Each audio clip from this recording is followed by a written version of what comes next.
अस्सलाम वालेकुम dear students, welcome to Mehran academy and YouTube channel Mehran Ali official as well. Dear students, कैमरे की आंख और माइक्रोफोन के उस पार में हूं आपका online teacher Mehran Ali.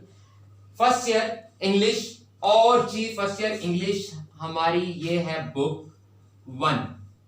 Dear students, first year की इंग्लिश में बुक 1 और बुक 3 होती हैं और मजीद बहुत सारी चीजें 100 मार्क्स का पेपर होता है। ये सारी चीजें मैं एक डिटेल में एक लेक्चर बनाने वाला हूं, उसमें मैं डिस्कस करूंगा। तो बुक 1 लेसन नंबर 3 हमारा डार्क देवर और उसके बाद and golden eyed. Dark they were and golden eyed. Dark they were and golden eyed. जी स्टूडेंट्स, याद रखिएगा, आई का मतलब होता है आंख और आइड का मतलब होगा आंखें थी। तो डार्क देवर का मतलब होगा उनकी रंगत स्याह थी, वो काले रंग के थे, वो काले रंग के थे। एंड गोल्डन आइड, और उनकी आंखें सुनहरी थी, और उनकी आंखें सुनहरी थी। यानी कि ये एक ऐसा चैप्टर है, एक ऐसा सबक है जिसमें हमने ऐसे लोगों को डिस्कस करना है जिनकी रंगत स्याह है, काले रंग के, रंगत स्याह, बॉडीली फेशियली जो उनकी स्किन का कलर है वो ब्लैक है, काले हैं। और आंखों की रंगत क्या है? आंखों में जो कॉर्निया होता है, कॉर्निया, कॉर्निया का कलर कौन सा है? सुनहरा, गोल्डन। बात समझ में आ गई? Are you getting? Just imagine कि ऐसे लोग जिनकी रंगत स्याह है, काले रंग के लोग हैं और आंखें गोल्डन है, तो मतलब कि ये एक खौफनाक सूरत हाल पैदा हो जाती है जब हम सोचें एक ऐसे शख्स के बारे में जो काले रंग का हो और आंखें उसकी क्या हो? सुनहरी हो। ठीक है, तो मजीद आपने याद रखना है रे ब्रैडबरी। याद रखिएगा dear students, dark they were and golden eyed तो है चैप्टर का हमारा टाइटल, लेकिन इसके राइटर का नेम है रे ब्रैडबरी।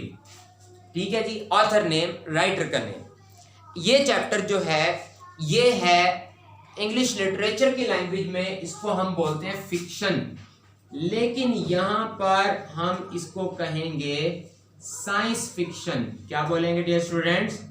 साइंस फिक्शन का मतलब होता है फर्जी दास्तान, सोची समझी हुई बात, मन गढ़ंत कहानी जिसमें तजर्बात, वाकयात, बहुत सारी चीज़ों का निचोड़ होता है और जो राइटर अपनी मर्जी से उसमें बहुत सारी चीज़ें ऐड भी कर देता है। तो इंग्लिश लिटरेचर की लैंग्वेज में उन चीज़ों को हम क्या बोलते हैं?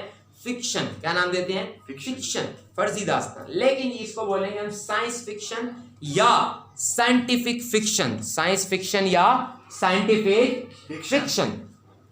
तो क्यों कहते हैं इसको साइंस फिक्शन या साइंटिफिक फिक्शन? क्योंकि इसमें साइंस और टेक्नोलॉजी की बेस पर बहुत सारी चीजों को डिस्कस किया गया है। इसमें एक ऐसी फैमिली को डिस्कस किया गया है, एक ऐसी फैमिली को डिस्कस किया गया है जो बहुत सारे लोगों के साथ, बहुत सारे लोगों के साथ कुछ लोग प्लान करते हैं और क्या करते हैं जी? रॉकेट। अब आपको पता है रॉकेट की जब हम बात करेंगे तो रॉकेट जो है उसमें साइंस और टेक्नोलॉजी इन्वॉल्व है ना।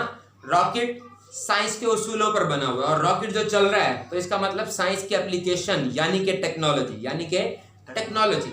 रॉकेट पर सवार होते हैं काफी सारे लोग। कहां पर? अमेरिका में। अमेरिकन होते हैं, रॉकेट पर सवार होते हैं और वो लोग कहां चले जाते हैं? मरीख पर। कहां पे चले जाते हैं? मरीख पर। तो डियर स्टूडेंट्स, याद रखिएगा जो हमारा सोलर सिस्टम है उसका जो ये सूरज है, पहले मदार में जो एक प्लैनेट है, फिर दूसरे मदार में प्लैनेट है, फिर तीसरे मदार में एक प्लैनेट है, जो चौथा मदार है, फोर्थ ऑर्बिट जो है ये है जी हमारी अर्थ। ये प्लैनेट्स कौन से हैं? इनको आप मारे गोली।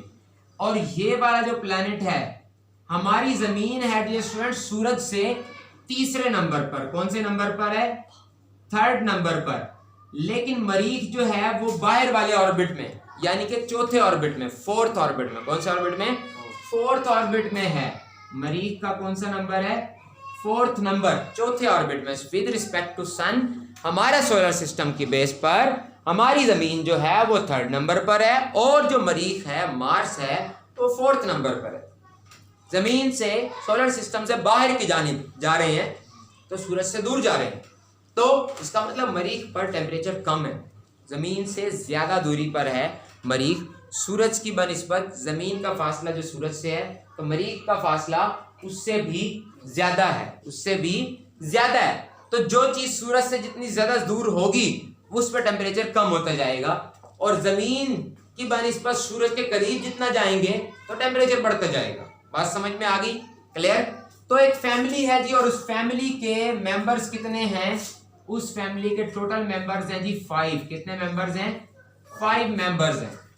ठीक है, कितने मेंबर्स हैं? 5 मेंबर्स हैं एक फैमिली के। एक फैमिली है, कितने मेंबर्स हैं बेटा? 5 मेंबर्स हैं। वो कहां चले जाते हैं? मरीख पर चले जाते हैं। कहां पर चले जाते हैं बेटा? मरीख पर चले जाते हैं।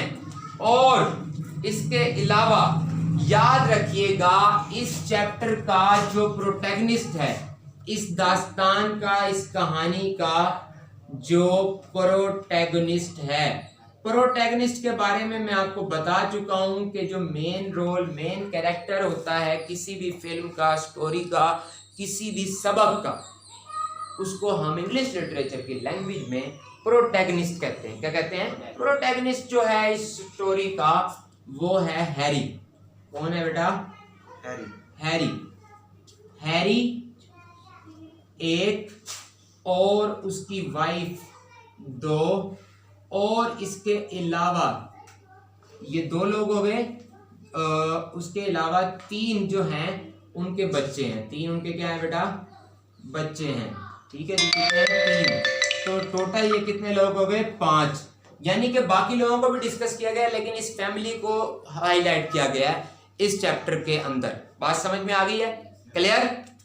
तो मजीद वो क्यों जाते हैं मरीख पर? इस वजह से चले जाते हैं मरीख पर, ताकि मरीख पर वो इस वजह से चले जाते हैं ताकि उनको खतरा होता है कि जमीन पर जो है वो जंग अजीम छिड़ सकती है। जंग अजीम छिड़ सकती है। और कौन सी जंग अजीम?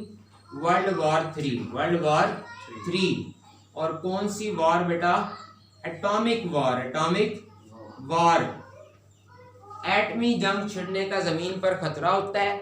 तो वो अपने आप को सेफ करने के लिए, अपने आप को सिक्योर करने के लिए, शेल्टर हासिल करने के लिए, अपने आप को बचाने के लिए, उनको पता है कि ज़मीन अब तबाह होने वाली है, एटॉमी मिसाइल लगेंगे, अमेरिका उठ जाएगा वगैरह वगैरह। दुनिया के जो ब्लॉक्स हैं, American block, Russian block, Canadian block, ये डिस्ट्रॉय हो सकते हैं, हो जाएंगे। तो इसके साथ जो छोटे छोटे ममालिक हैं उन्होंने भी डिस्टर्ब हो जाना है। तो इस वजह से लोग अपने आप को सेफ्टी के पॉइंट ऑफ व्यू से, सिक्योरिटी के पॉइंट ऑफ व्यू से, अपनी जान बचाने के हवाले से कहाँ चले जाते हैं? मरीख पर चले जाते हैं।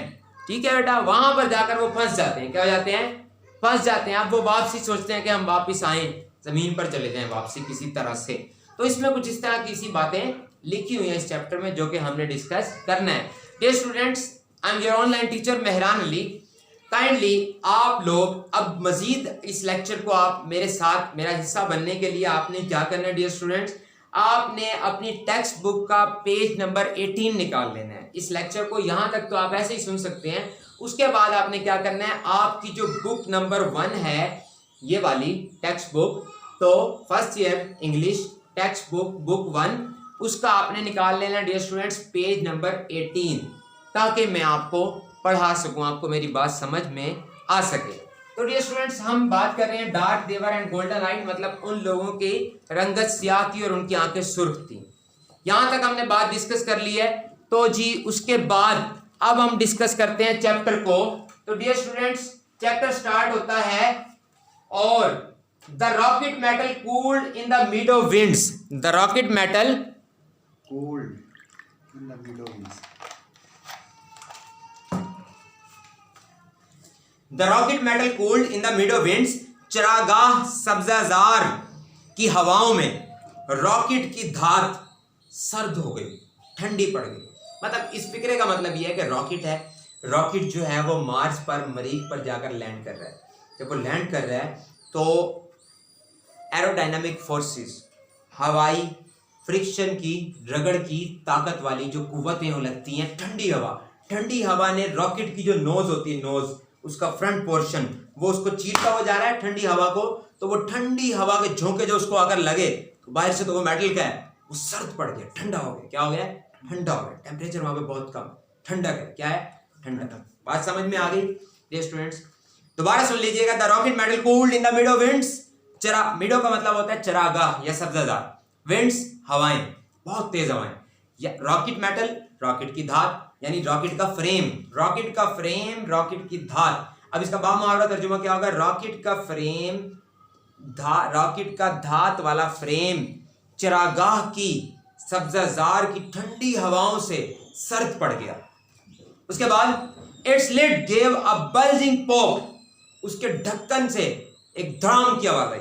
जब ढक्कन खुलता है, अगर आपने दी मार्शियन फिल्म देखी हो वगैरह वगैरह, मरीख वगैरह से हवाले से या स्पेस के हवाले से फिल्म देखी हो, तो आप देखते हैं जब रॉकेट का या कोई स्पेसशिप का जब ढक्कन खुलता है तो वो बल्जिंग साउंड आती है, मतलब धड़ाम की आवाज आती है, मतलब एक जोरदार आवाज। Its lid gave a bulging pop, तो इसके ढक्कन से एक तेज किस्म की आवाज निकली, जैसे दूर से आवाज आती है। From its clock interior step the man, a women and 3 children, उसके सदर दरवाजे से, मरकजी दरवाजे से एक आदमी, एक औरत और 3 बच्चों ने बाहर कदम रखा।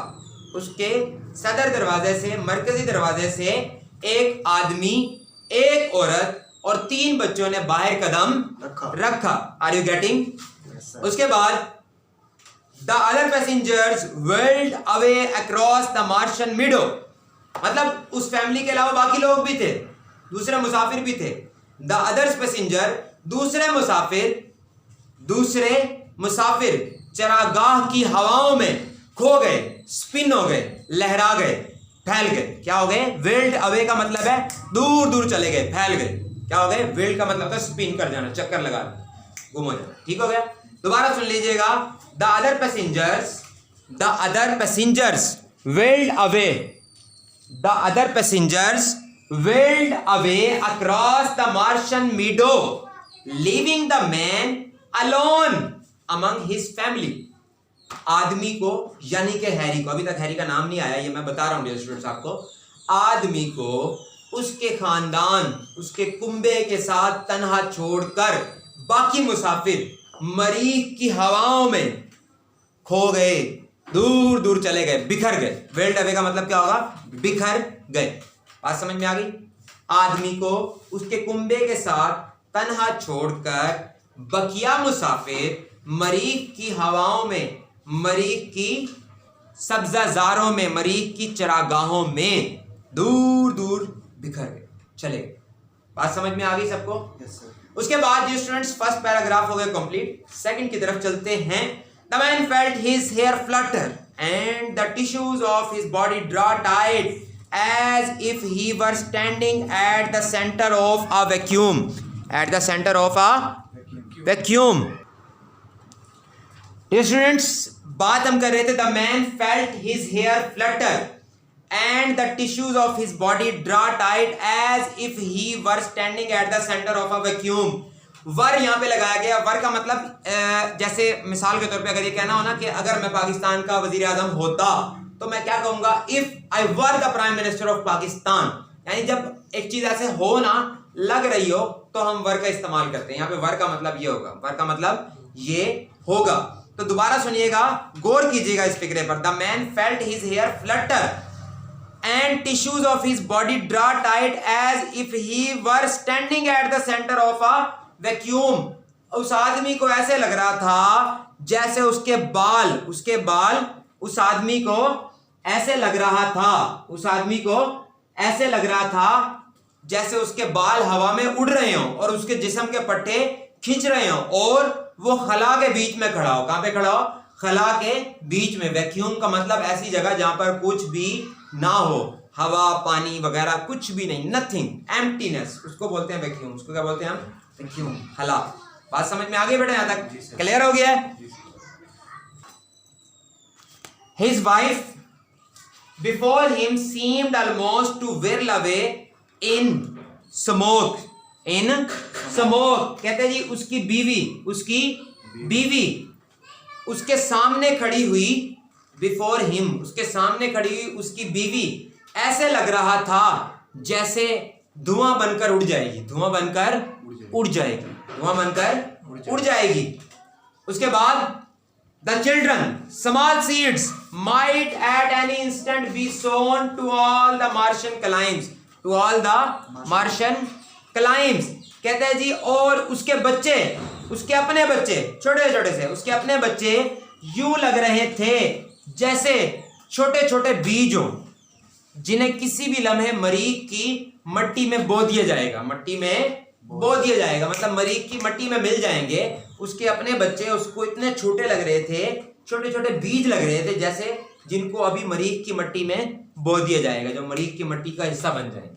समझ में आगे बात? यानी कि डियर स्टूडेंट्स, लॉनलीनेस, तन्हाई, एक ऐसा सैयारा, एक ऐसा प्लैनेट इतना बड़ा जो कि जमीन से भी बड़ा है साइज में सपोज, और वहां पर आप 5 लोग हैं और कुछ भी नहीं है, तो वहां पर इंसान को तरह तरह के ख्यालात आते हैं, अजीब सा फील होता है। आप जमीन से लाखों मील के दूर के फासले पर हैं, लोगों से दूर, जिंदगी से दूर, अजीबो गरीब मामलात, एक नया सैयारा, तो 100 किस्म के डर इंसान के दिलो दिमाग में जन्म लेते हैं। ठीक है, अच्छा, यानी उनकी फीलिंग्स कैसी थी वो बताई जा रही है, राइटर वो बयान कर रहा है।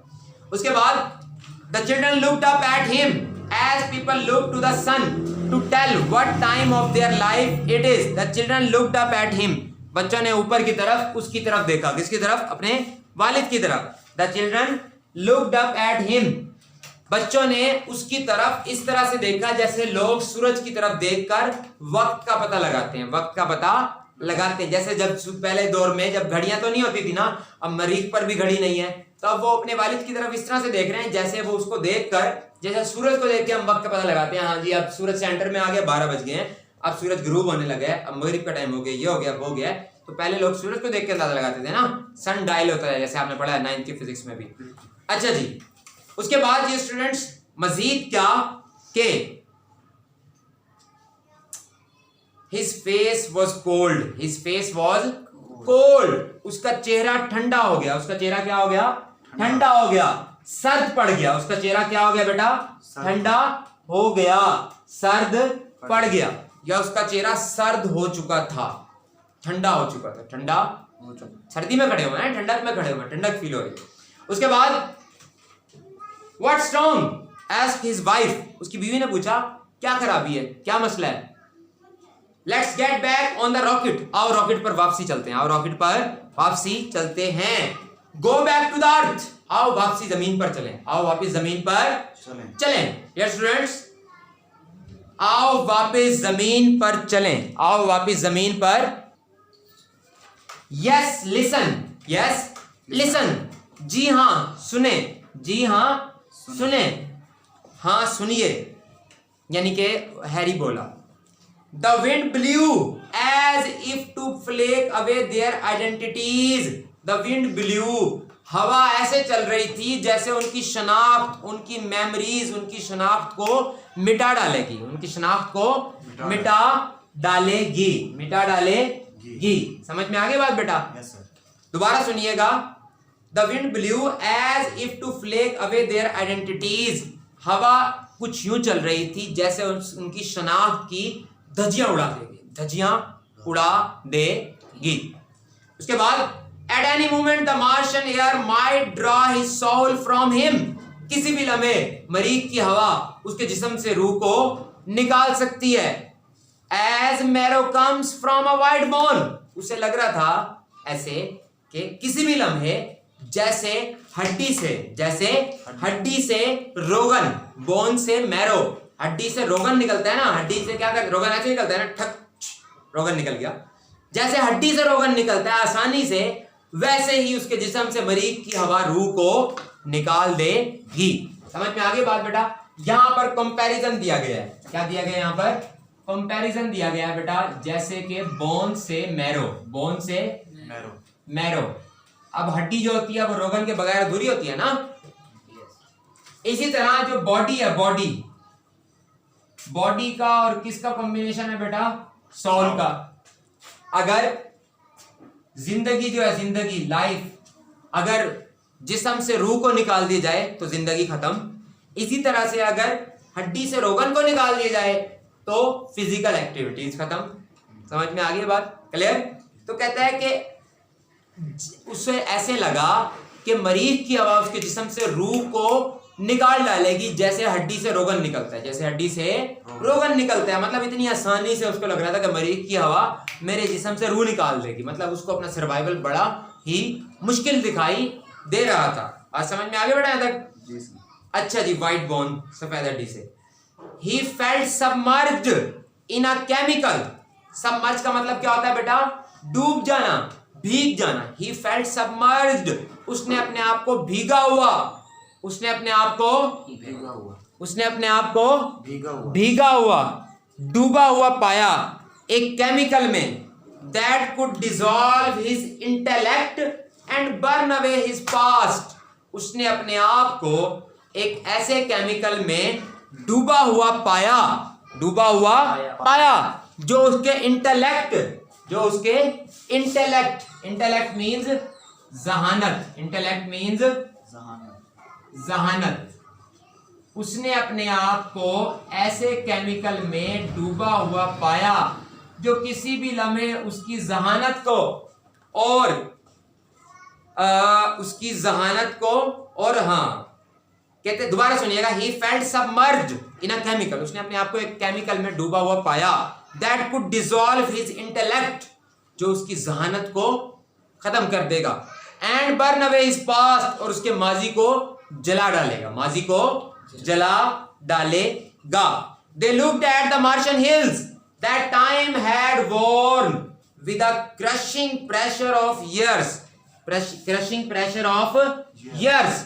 उन्होंने मरीज की पहाड़ियों की तरफ देखा जिसको वक्त के झरोकों ने अपनी लपेट में ले लिया था, लपेट में ले लिया था, कुचल दिया था, रोन दिया था। उन पहाड़ियों को देखा उन्होंने। They saw the old cities lost in their meadows. उन्होंने मरीज पर पुराने शहरों को देखा जो सब्जाजारों में, चरागाहों में डूब चुके थे, खो चुके थे, गर्क हो गए थे। Lying like children's delicate bones among the blowing lakes of grass, blowing lakes of grass. वो शहर, वो घर इस तरह से मौजूद थे जैसे छोटे छोटे बच्चों की हड्डियां घास में पड़ी होती हैं, घास में पड़ी होती हैं, उस तरह से, उस तरह से।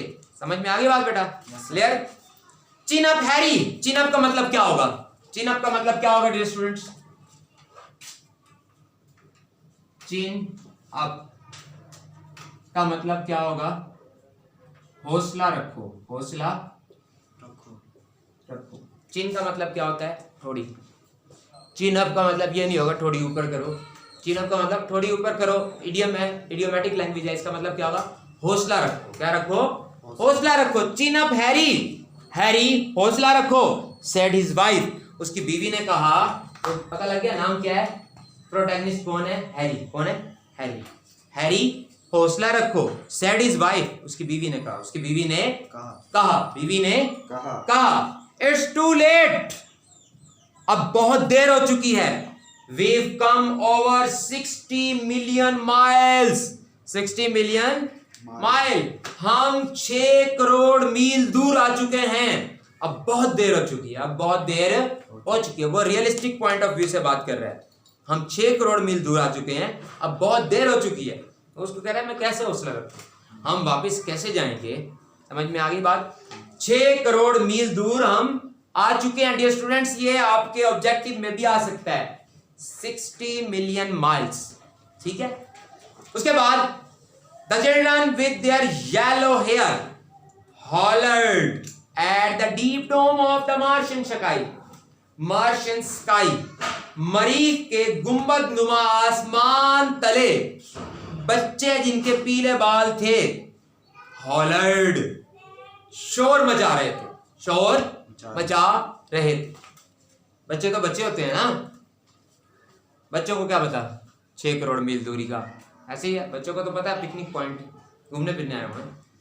अच्छा जी, there was no answer but the racing hiss of wind through the stiff grass, through the सख्त घास में से हवा के चलने की वजह से घास की सरसराहट की आवाज आ रही थी, और इसके अलावा कोई और जवाब ना मिला। जवाब ना मिला मतलब खामोश। उसने कहा हैरी हौसला रखो, उसने कहा हम 6 करोड़ मील दूर आ गए हैं, कैसे मैं हौसला रखूं? तो फिर जवाब कोई नहीं मिला, बस घास की सरसराहट की आवाज, हवा के चलने की आवाज आ रही थी और कोई भी आवाज आ नहीं रही थी, कोई जवाब ना मिला। He picked up the luggage in his cold hands. हाथ ठंडे हुए हैं ना, लगेज का मतलब साजो सामान। उसने अपने ठंडे हाथों से, सर्द हाथों से अपना सामान उठाया, अपना सामान। He picked up his luggage. उसने अपना सामान उठाया with his cold hands, अपने ठंडे हाथों के साथ अपना सामान उठाया। और उसके बाद क्या किया उसने? Here we go, he said. A man standing on the edge of a sea, ready to wade in and be drawn. ओह, बहुत बड़ा फिक्र है ये स्टूडेंट्स, बहुत बड़ा फिक्र है, गौर से सुनिएगा। Here we go, आओ हम चलते हैं। He said, उसने कहा। अब वो इस सिचुएशन को बयान कर रहा है राइटर, उसके बारे में, हैरी के बारे में, कि क्या हैरी क्या लग रहा है यहाँ पर?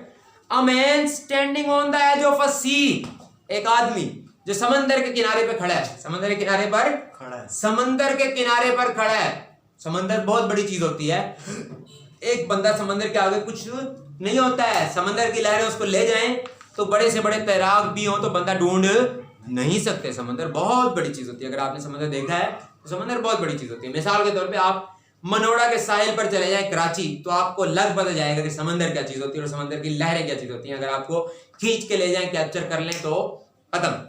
तो जी, a man standing on the edge of a sea, ready to wade in and be drawn. एक आदमी जो समंदर के किनारे खड़ा हुआ है, ready to wade in, जो समंदर में से चल के जाने के लिए तैयार है, and be drawn, और अब वो डूब जाएगा या डूबने के लिए भी तैयार है, डूबने के लिए भी